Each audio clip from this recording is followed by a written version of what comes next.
Degree college के YouTube platform channel पर आप सभी का स्वागत है। जैसा कि आप सभी को दिख रहा है कि आज से हम हमारा विषय राजनीति विज्ञान स्टार्ट करेंगे। एक ऐसा विषय जो समय के साथ गतिशीलता लिए हुए है। आज के समय में चाहे कोई भी प्रतियोगिता परीक्षा हो, देश का सबसे बड़ा एग्जाम यूपीएससी हो, कहीं ना कहीं ये विषय अपना अलग महत्वपूर्णता को सिद्ध कर चुका है। राजनीति विज्ञान का प्रारंभ मूलतः एक ऐसे देश से माना जाता है जहां पे सबसे पहले लोकतंत्र की स्थापना हुई, डेमोक्रेसी की स्थापना हुई, और वो देश था यूनान में ही सबसे पहले लोकतंत्र की स्थापना की गई थी। यूनान से जो लोकतंत्र की परंपरा स्टार्ट हुई, आज के समय में वो लोकतंत्र पूरे विश्व की बुनियादी आवश्यकता बन चुका है। तो हम बात करते हैं हमारे विषय की, राजनीति विज्ञान की, जिसमें first year, second year, third year तीनों ही वर्ष के अंतर्गत इस पूरे पाठ्यक्रम का अच्छे तरीके से समायोजन किया गया है। राजनीति विज्ञान की बहुत सारी शाखाएं होती है और उन सभी शाखाओं से मिलकर राजनीति विज्ञान अपनी परिपूर्णता को प्राप्त करता है। हमें राजनीति विज्ञान को पढ़ने से पहले इस बात को पढ़ना पड़ेगा कि राजनीति विज्ञान का प्रारंभ मूलतः कहां से हुआ। तो मैं बताना चाहूंगा आप लोगों को कि राजनीति विज्ञान में ऐसे 3 लोग हुए हैं जिनकी गुरु शिष्य परंपरा ने राजनीति विज्ञान को अपना जो आधारभूत, जो परंपरागत जो तरीका था, जो उसका परंपरागत रूप था, वो उसको प्रदान किया। राजनीति विज्ञान के परंपरागत तरीकों के अंतर्गत हम 3 जनों का नाम लेते हैं। सबसे पहले हमारे थे सुकरात के बाद में फिर हुए प्लेटो के बाद में फिर हुए अरस्तु। इन तीनों की गुरु शिष्यों की जोड़ी ने ही राजनीति विज्ञान को अपना वर्तमान रूप या पारंपरिक रूप, जो कहते हैं समायोजन, अच्छी तरीके से जो हम आज राजनीति विज्ञान पढ़ रहे हैं, हम जो विचारधारा पढ़ रहे हैं, वो सारी की सारी इन तीनों के ही महत्वपूर्ण रोल के हिसाब से है। हम देखते हैं सुकरात के बाद में उनके शिष्य हुए प्लेटो के बाद में इनके शिष्य हुए अरस्तु को राजनीति विज्ञान का जनक कहा जाता है। अरस्तु को राजनीति विज्ञान का जनक कहा जाता है। हम अगर ओवरऑल सारे पॉलिटिकल साइंस की बात करें तो उसके जनक अरस्तु ही हैं। लेकिन यहां पे एक और विद्वान आते हैं, मैकियावली को आधुनिक राजनीति विज्ञान का जनक कहा जाता है। तो देखो यहां पे 2 चीजें, अरस्तु को ओवरऑल पूरे राजनीति विज्ञान का जनक कहा जाता है, लेकिन अगर आधुनिक राजनीति विज्ञान के जनक की बात करें तो फिर हमारे दिमाग में एक नाम आएगा, वो है मैकियावली। इन तीनों ने जो राजनीति विज्ञान का प्रारंभ किया, मध्यकाल में उसे अपने विचारों में ढालने की कोशिश की सिसरो ने, संत थॉमस एक्विनास ने, संत ऑगस्टाइन ने। इन तीनों की जो परंपरागत विचारधारा थी उनको मध्यकाल के हिसाब से डालने की कोशिश की। फिर आधुनिक राजनीति विज्ञान का प्रारंभ होता है मैकियावली के उपरांत हॉब्स, लॉक और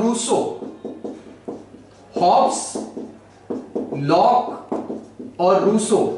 इन तीनों विचारकों ने राजनीति विज्ञान में अपना एक अलग योगदान दिया, और वो योगदान था, इन लोगों ने सामाजिक समझौते का सिद्धांत दिया। सामाजिक समझौते का सिद्धांत, जिसे सोशल कॉन्ट्रैक्ट थ्योरी कहा जाता है। सामाजिक समझौते का सिद्धांत, जिसे सोशल कॉन्ट्रैक्ट थ्योरी कहा जाता है। हॉब्स, लॉक, रूसो ने सोशल कॉन्ट्रैक्ट सिद्धांत दिया। ये सारे जो मैंने आप लोगों को विचारक बताए, वो सारे पाश्चात्य विचारक हैं। तो हम ऐसा कह सकते हैं कि राजनीति विज्ञान का प्रारंभ इन सभी पाश्चात्य विचारकों की अलग अलग विचारधाराओं से मिलकर हुआ है। फिर राजनीति विज्ञान की एक शाखा तो हुई ये, जिसमें हमको पढ़ना है सारे पाश्चात्य विचारकों की राजनीतिक विचारधारा के बारे में। दूसरी, उसके बारे में हमारे सामने आते हैं राजनीतिक अवधारणाएं और सिद्धांत। राजनीतिक अवधारणाएं और सिद्धांत। राजनीतिक अवधारणाएं और सिद्धांत में हमको शक्ति के बारे में पढ़ना है, हमको न्याय के बारे में पढ़ना है, हमको स्वतंत्रता और समानता के बारे में पढ़ना है। इन सभी से मिलकर हमारी राजनीतिक अवधारणाएं और सिद्धांतों का निर्माण होता है, वो भी हमारे पाठ्यक्रम का एक हिस्सा है। उसके बाद में फिर अपन देखें, राजनीति विज्ञान की एक और शाखा होती है जिसमें हम लोगों को तुलनात्मक राजनीति का अध्ययन करना पड़ता है। यहां मैं आप लोगों को यह बताना चाहता हूं कि तुलनात्मक राजनीति विज्ञान का जनक अरस्तु को कहा जाता है, क्योंकि अरस्तु ने ही सबसे पहले विश्व के 158 संविधानों का तुलनात्मक रूप से अध्ययन किया था। तुलनात्मक राजनीति के अवधारणा और सिद्धांत, पाश्चात्य राजनीतिक विचारक, फिर एक और शाखा थी राजनीति विज्ञान की जिसमें हम लोगों को भारतीय राजनीतिक विचारकों के बारे में पढ़ना पड़ता है। भारतीय राजनीतिक विचारक, भारतीय राजनीतिक विचारकों में सबसे पहले मनु आते हैं, फिर कौटिल्य, फिर शुक्र, फिर अर्थशास्त्र अपनी एक अलग इंपॉर्टेंस रखता है पॉलिटिक्स में। उसके बाद में अगर हम आधुनिक भारतीय राजनीतिक विचारकों की बात करें तो हमको राजा राममोहन राय के बारे में पढ़ना पड़ता है, स्वामी दयानंद सरस्वती के बारे में पढ़ना पड़ता है, विवेकानंद जी के बारे में पढ़ना पड़ता है, बीजी तिलक के बारे में पढ़ना पड़ता है। ये सारे हमारे भारतीय राजनीतिक विचारक भी हमारे सिलेबस में इनका समावेशन किया गया है। फिर इसके बाद में राजनीति विज्ञान के आज के समय में आधुनिक समय में एक और विषय राजनीति विज्ञान से समानता रखता है और वो विषय है हमारा लोक प्रशासन, पब्लिक एडमिनिस्ट्रेशन। ये विषय भी हमारे सिलेबस के अंतर्गत इसका भी समावेशन किया गया है, लोक प्रशासन का। और लास्ट में राजनीति विज्ञान का एक ऐसा विषय जो अंतरराष्ट्रीय राजनीति, ये सारे जो मैंने आपके सामने अलग अलग राजनीति विज्ञान की शाखाएं लिखी है। सबसे पहले पाश्चात्य विचारक हम लोगों को पढ़ना है, पाश्चात्य विचारकों के बाद में हमको राजनीतिक अवधारणा और सिद्धांतों के बारे में पढ़ना है। इसके बाद में फिर हम लोग तुलनात्मक राजनीति के अलग अलग विषयों को पढ़ेंगे। भारतीय राजनीतिक विचारकों के बारे में हमको पढ़ना है। लोक प्रशासन में किन किन विषयों का समावेशन किया जाता है, कि कैसा प्रशासन का जो बुनियादी तरीका कैसा होगा, जिसमें अलग अलग उपागमों का किस तरीके से उपयोग किया गया है, वो सारे उपागम हमको लोक प्रशासन के अंतर्गत देखने पड़ेंगे। और फिर आता है अंतरराष्ट्रीय राजनीति, एक देश का दूसरे देश के साथ में किस तरीके का वर्ल्ड एरा के हिसाब से कैसे डायनामिक तरीके से एक देश का दूसरे देशों के साथ में किस तरीके से संबंध बनता है, वो सारा हमको अंतरराष्ट्रीय राजनीति के अंतर्गत देखना पड़ेगा। जिसमें हम ये पढ़ेंगे कि भारत का अपने पड़ोसी देशों के साथ में कैसा संबंध है, जिसमें हम वर्ल्ड लेवल पर जो सबसे बड़ा ऑर्गेनाइजेशन है संयुक्त राष्ट्र संघ, उसके बारे में हम लोगों को पढ़ना पड़ेगा। सार्क, आसियान जैसे क्षेत्रीय संगठन भी हमको पढ़ने पड़ेंगे। उसके अलावा अंतरराष्ट्रीय राजनीति के दो महत्वपूर्ण उपागम होते हैं, एक उपागम व्यवहारवादी उपागम होता है और एक आदर्शवादी उपागम होता है। उनके बारे में भी हमको अंतरराष्ट्रीय राजनीति के अंतर्गत पढ़ना पड़ेगा। ये सब राजनीति विज्ञान की अलग अलग शाखा हैं और इन सभी से मिलकर राजनीति विज्ञान अपनी परिपूर्णता को प्राप्त करता है। आज हम लोग राजनीति विज्ञान का एक ऐसा टॉपिक लेंगे जो राजनीति विज्ञान की बेसिक चीज को हमारे सामने क्लियर करता है। और आज हम पढ़ेंगे गवर्नमेंट, जो शासन व्यवस्था होती है प्रत्येक देश में, किस तरीके की शासन व्यवस्था होती है, आज हम उसके बारे में विस्तृत से पढ़ेंगे।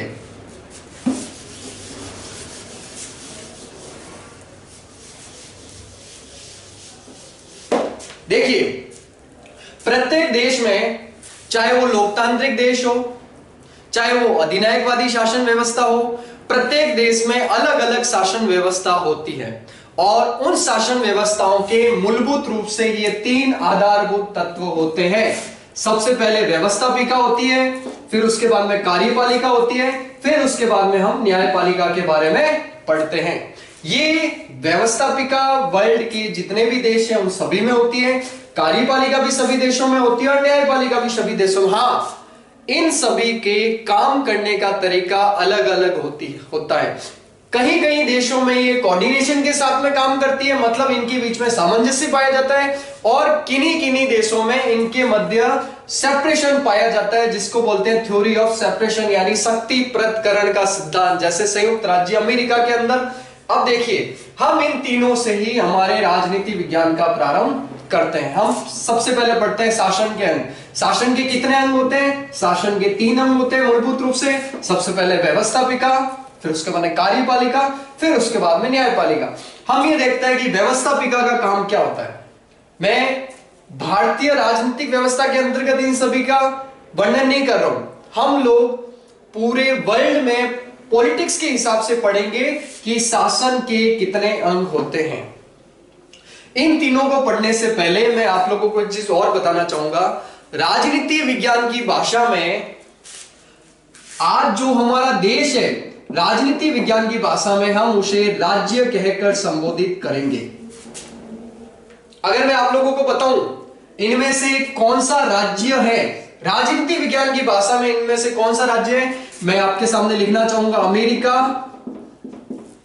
दूसरे नंबर पे लिखना चाहूंगा चीन, तीसरे नंबर पर लिखना चाहूंगा राजस्थान।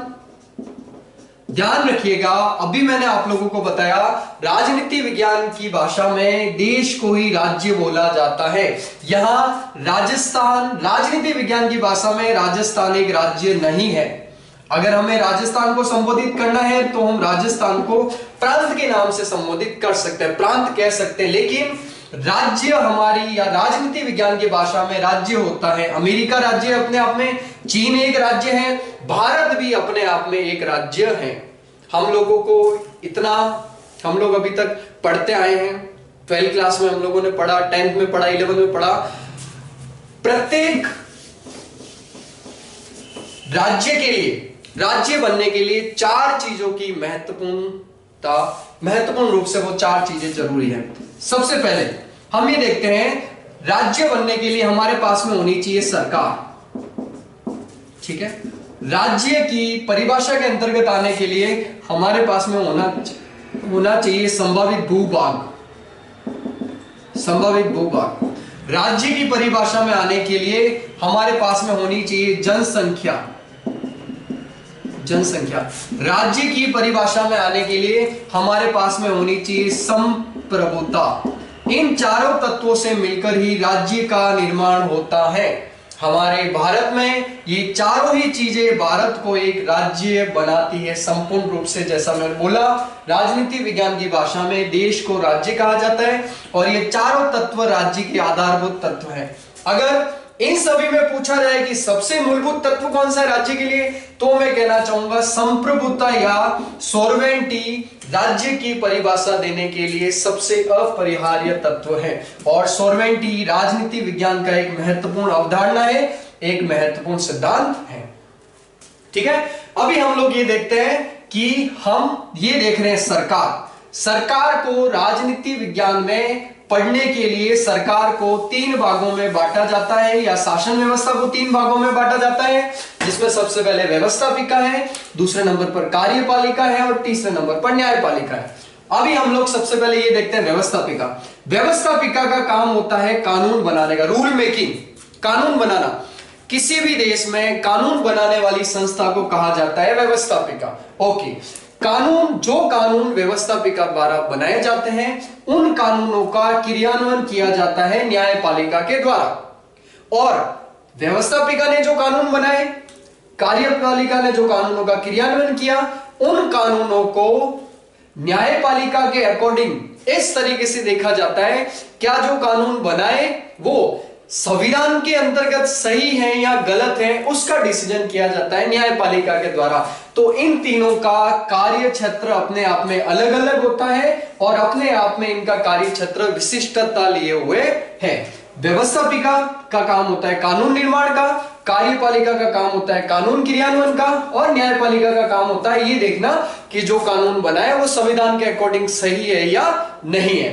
अब हम ये तीनों ही शासन के जो तीनों अंग हैं वो प्रत्येक देश के अंदर पाए जाते हैं। हाँ, अलग अलग देशों में इनका अलग अलग नाम होता है। जैसे हम सबसे पहले पढ़ते हैं व्यवस्थापिका।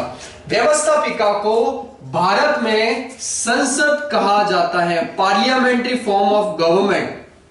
भारत में जो कानून निर्माण बनाने वाला जो शासन का अंग होता है उसे हम संसद कहते हैं, पार्लियामेंट। पार्लियामेंट के नाम से इसको जाना जाता है। भारत में अलग अलग देशों में अलग अलग व्यवस्थापिका होती है। यहां मैंने आप लोगों को बताया कि भारत की व्यवस्थापिका को संसद कहा जाता है। जैसे यहां पे मैं आपके सामने लिख रहा हूं कांग्रेस। कांग्रेस, आप सभी के दिमाग में ये आ रहा होगा कि सर कांग्रेस तो भारत का एक राजनीतिक दल है। हाँ बिल्कुल, कांग्रेस भारत का एक राजनीतिक दल है, लेकिन अमेरिका में जो व्यवस्थापिका होती है, जो कानून निर्माण की जो संस्था होती है, उसे कांग्रेस के नाम से जाना जाता है। एक एग्जांपल और देता हूं मैं आप लोगों को, डायट। डायट जापान की व्यवस्थापिका का नाम है। जापान में जो व्यवस्थापिका होती है उसको डायट नाम से जाना जाता है। अलग अलग देशों में व्यवस्थापिका को अलग अलग नाम से जाना जाता है। भारत में जिसे संसद कहते हैं, अमेरिका में जिसे कांग्रेस कहते हैं, जापान में जिसे डायट कहते हैं। इन तीनों के नाम अलग अलग जरूर हैं, लेकिन ये सारी व्यवस्थापिका के अंतर्गत आती है और इनका मूलभूत काम होता है कानून निर्माण करने वाली संस्था, जो किसी भी देश में कानून बनाने का काम करती है। अभी हमको ये देखना है कि भारत में संसद के कितने पार्ट हैं। आज हम इन तीनों का क्लेरिफिकेशन करते हैं, वर्गीकरण करते हैं, और जब भी हमारी अगली क्लास होगी तब वो जितना भी वर्गीकरण के अंतर्गत जो महत्वपूर्ण जो विशिष्ट बिंदु होंगे उस पर हम विस्तार से चर्चा करेंगे। आज हम लोग ये देखते हैं कि भारत में संसद के कितने पार्ट होते हैं। भारत में संसद के 3 अंग होते हैं। सबसे पहले ये देखो, शासन के कितने अंग होते हैं, 3 होते हैं। यहां अब मैं आप लोगों को ये बता रहा हूं कि भारत में जो व्यवस्थापिका है उसे संसद बोला जाता है। संसद के भारत में 3 अंग होते हैं। सबसे पहला अंग होता है लोकसभा। दूसरे नंबर पर होता है राज्यसभा। तीसरे नंबर पर हमारा आता है राष्ट्रपति। इन तीनों से मिलकर हमारी व्यवस्थापिका का निर्माण होता है।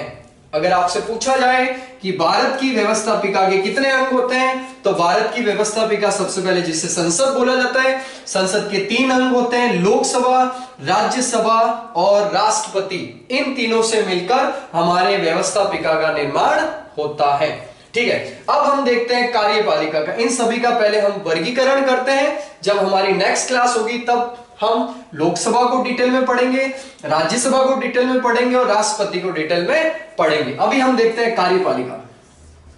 कार्यपालिका पढ़ाने से पहले मैं आप लोगों को यह बताना चाहूंगा, भारत में संसदात्मक शासन व्यवस्था को अपनाया गया है। यहां पे मैं लिखता हूं संसदात्मक शासन व्यवस्था। संसदात्मक शासन व्यवस्था। संसदात्मक शासन व्यवस्था। संसदात्मक शासन व्यवस्था, समझिए इस चीज को, क्योंकि अगर हमें भारत की राजनीतिक व्यवस्था को समझना है तो हमें संसदात्मक व्यवस्था के बारे में जानकारी होनी चाहिए। क्या संसदात्मक व्यवस्था?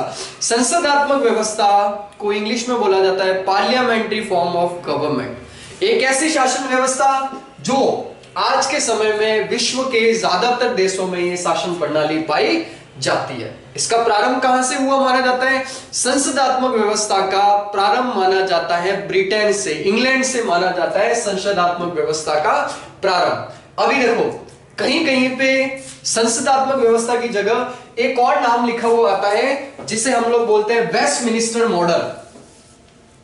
Westminster model.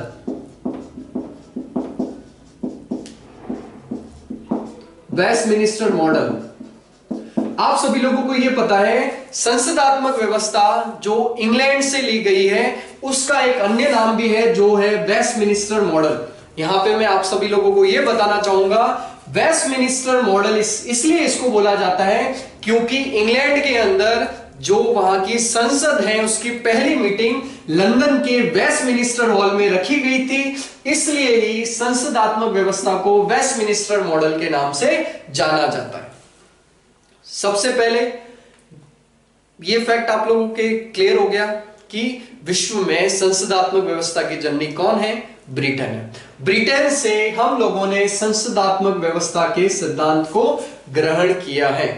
आप सभी लोगों को यह भी पता होगा कि भारत के संविधान को उदार का थैला भी कहा जाता है।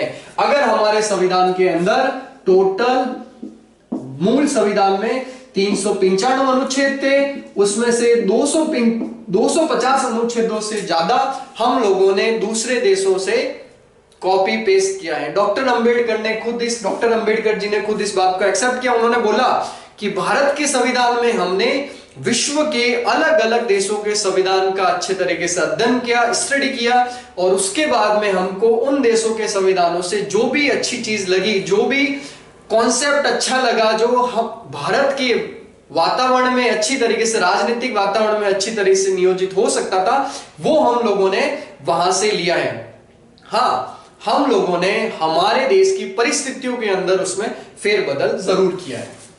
ठीक है, इसलिए भारत के संविधान को उदार का थैला बोला जाता है, क्योंकि 395 में से 250 के आसपास जो आर्टिकल थे वो हम लोगों ने संसदात्मक इंग्लैंड, मतलब उदार का थैला इसलिए बोला जाता है उसको क्योंकि हमने 250 के आसपास आर्टिकल दूसरे देशों से संविधान से लिए हैं। अभी पहली चीज ये क्लियर हुई, हम लोगों ने संसदात्मक शासन व्यवस्था कहां से ली है? संसदात्मक शासन व्यवस्था हम लोगों ने ली है ब्रिटेन से।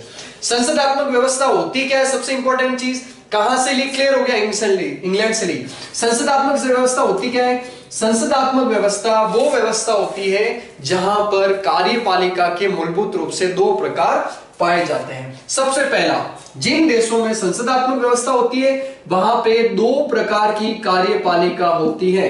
सबसे पहले एक कार्यपालिका जिसे बोला जाता है नाम मात्र की कार्यपालिका, और एक ऐसी कार्यपालिका जिसे बोला जाता है वास्तविक कार्यपालिका।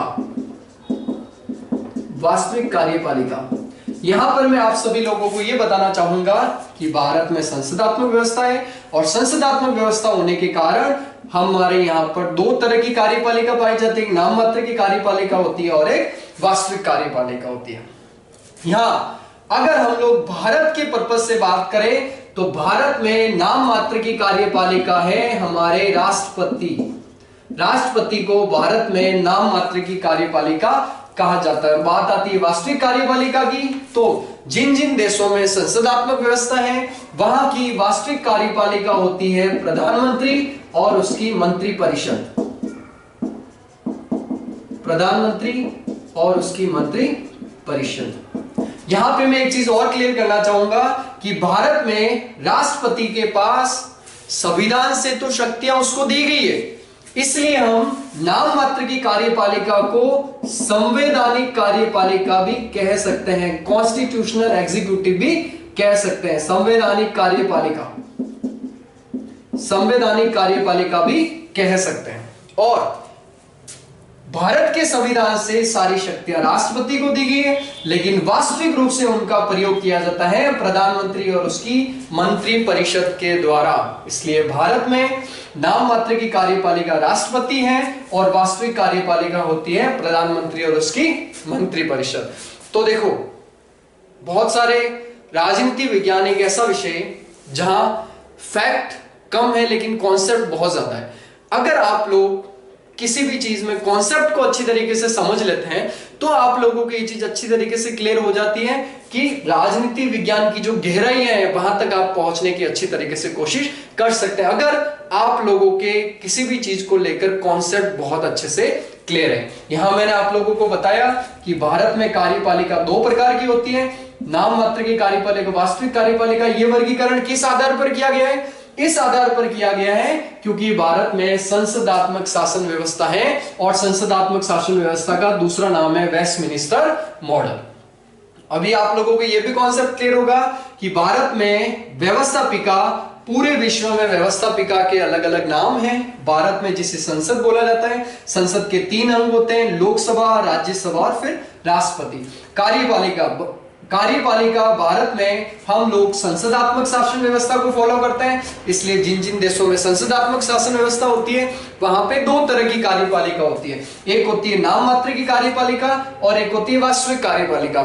संविधान से सारी की सारी शक्तियां नाम मात्र की कार्यपालिका को दी गई है, लेकिन वास्तविक कार्यपालिका उनका सही अर्थों में उपयोग करती हैं। शासन की सारी शक्तियां हमने संविधान में राष्ट्रपति के नाम से लिखी है, लेकिन राष्ट्रपति उन शक्तियों का वास्तविक रूप से प्रयोग नहीं करता। राष्ट्रपति उन शक्तियों का प्रयोग मंत्रिपरिषद और प्रधानमंत्री से सलाह मशवरा के बाद में अपनी शक्तियों का प्रयोग करता है। अभी हम हमारे शासन व्यवस्था के तीसरे अंग के बारे में पढ़ता है। मैंने आप लोगों को बताया व्यवस्थापिका कानून बनाने का काम करती है। जो कानून व्यवस्थापिका ने बनाया उन कानूनों को पूरे भारत के अंदर एग्जीक्यूट कराने का काम कार्यपालिका करती है। और कोई कानून जो बनाया और जो एग्जीक्यूट हुआ, क्या वो कॉन्स्टिट्यूशन के अकॉर्डिंग सही है या नहीं है, हमारे संविधान के अंदर उसके बारे में क्या लिखा हुआ है। अगर कोई कानून ऐसा बना जो संविधान में जो चीज दे रखी है उससे लिंक से हटके, तो फिर न्यायपालिका उसको नल एंड अवॉइड कर सकती है, उसे एक्सेप्ट नहीं करेगी। ठीक है, अभी हम लोग न्यायपालिका का स्ट्रक्चर देखें तो भारत में जो सबसे बड़ा हमारा कोर्ट है सुप्रीम कोर्ट, सर्वोच्च न्यायालय,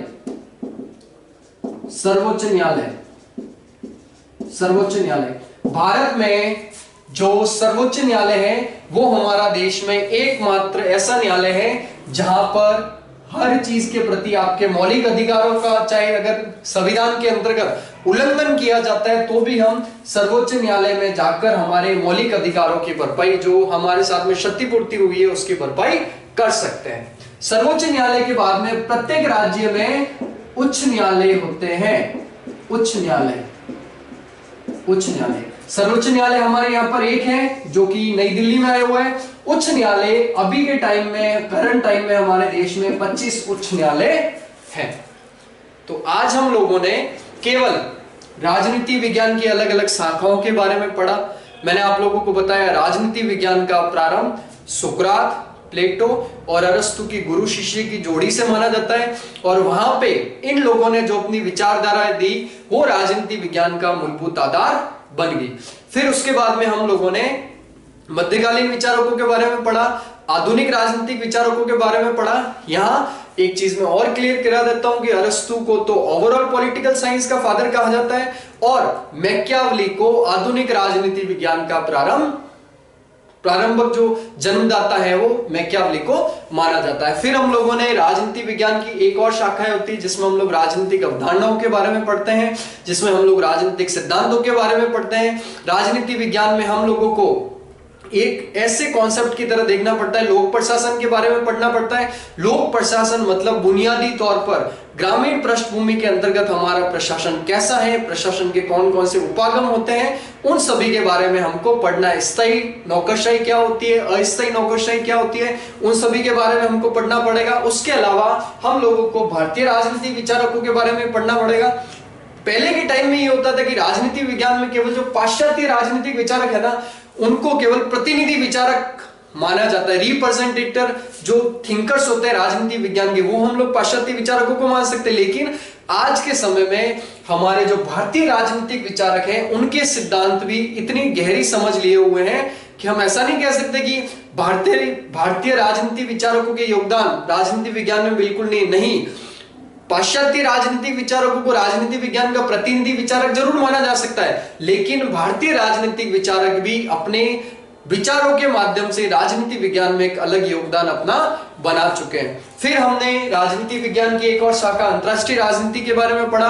अंतरराष्ट्रीय राजनीति में हमको राजनीति विज्ञान के जो व्यवहारवादी उपागम, आदर्शवादी उपागम, इनके बारे में पढ़ने के अलावा एक देश का दूसरे देश के साथ में किस तरीके से परिवर्तित जो संबंध हो रहे हैं उनके बारे में हमको अंतरराष्ट्रीय राजनीति के अंतर्गत पढ़ना पड़ेगा। फिर मैंने बताया राजनीति विज्ञान में चाहे प्रत्येक देश हो वहां पे शासन के 3 मूलभूत अंग होते हैं।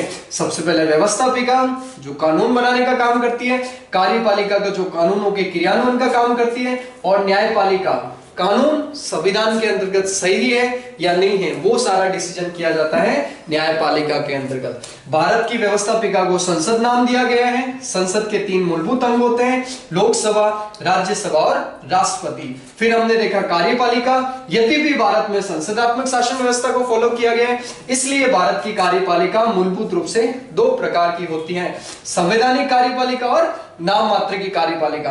संविधान से सारी शक्तियां राष्ट्रपति को दी गई है, लेकिन वास्तविक रूप से उनका प्रयोग प्रधानमंत्री और उसकी मंत्रिपरिषद के द्वारा किया जाता है। फिर न्यायपालिका, भारत में जो हमारे देश का जो सुप्रीम कोर्ट है, सर्वोच्च न्यायालय जो देश में टॉप पर है, वो हमारा नई दिल्ली में है, जो पूरे देश के अंतर्गत कानूनों का सही तरीके से संविधान की जांच परख करके उन कानूनों के औचित्य को सिद्ध करता है। फिर उसके बाद में प्रत्येक राज्य में हमारे यहाँ पर उच्च न्यायालय होते हैं, जिनकी संख्या आज के टाइम में 25 है। अभी हम नेक्स्ट क्लास में इन सभी के बारे में विस्तृत रूप से अध्ययन करेंगे। आज मैंने आप लोगों को पॉलिटिकल साइंस का एक, जिससे हम लोग स्टार्टअप कह सकते हैं कि जितनी भी शाखाएं हैं, ये सभी शाखाएं हमारे first year, second year, third year तीनों के सिलेबस में अलग अलग इसकी शाखाएं, अलग अलग सिलेबस पाठ्यक्रम को निर्धारित किया गया है। और हम लोग कल से हमारी क्लासें यथावत रूप से आगे जारी करेंगे। मैं आशा करता हूं कि आप सभी लोगों को ये चीज अच्छे से समझ में आई होगी।